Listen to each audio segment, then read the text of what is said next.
Hey, what's up, churchmates? So, join me today kasi meron tayong project. So, makikita niyo yung mannequin sa likod ko, guys. Magla-live selling tayo. Charot.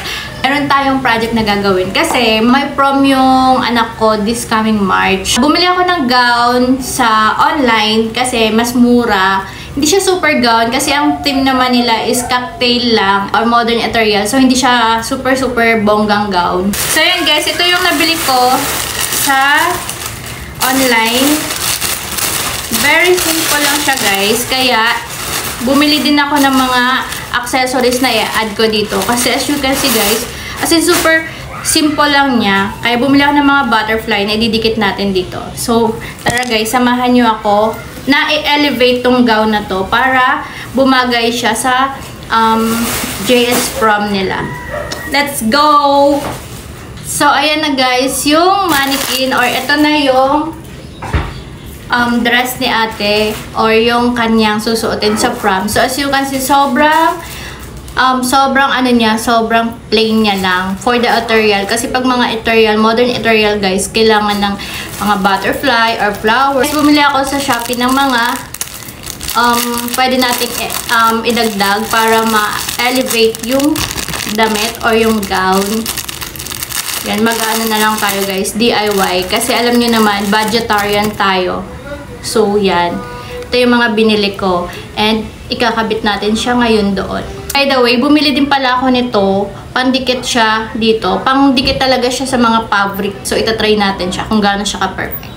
By the way guys, ito nga pala yung itsura niya. Ayan, oh. Ganyan siya. Yan, ganyan yung effect niya. Diba? Ang ganda. Yan, ganyan siya guys. Parang palipad na paro-paro.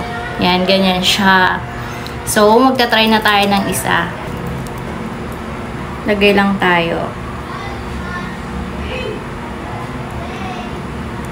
Sa gitna lang guys.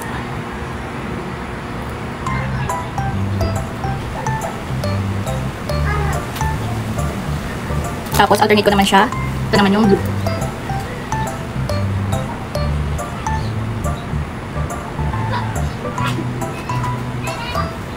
And then white ulit.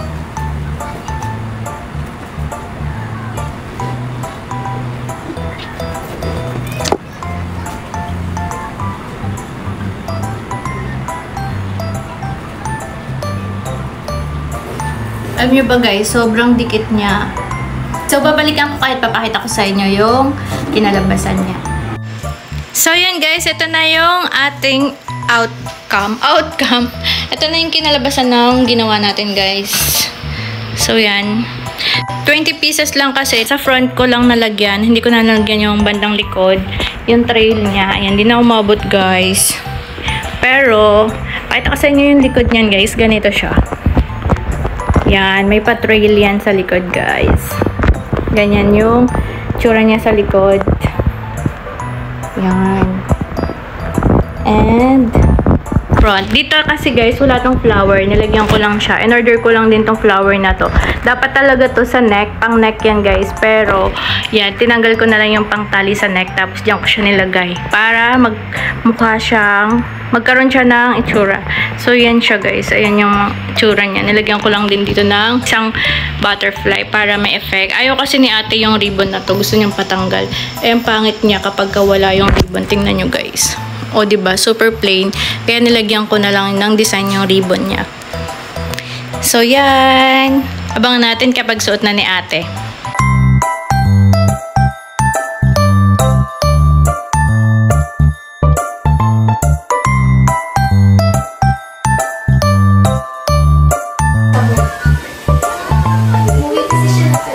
Ganda ng hair. Parang noodles.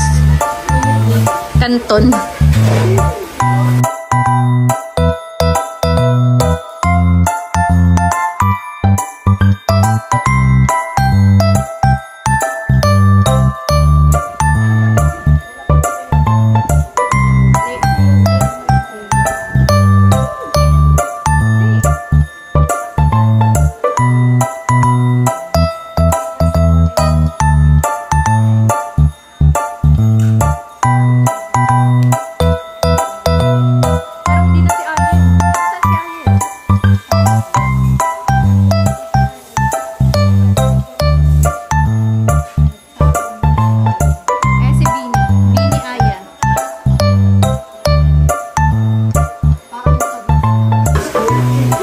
Ayun guys, ang daming marites.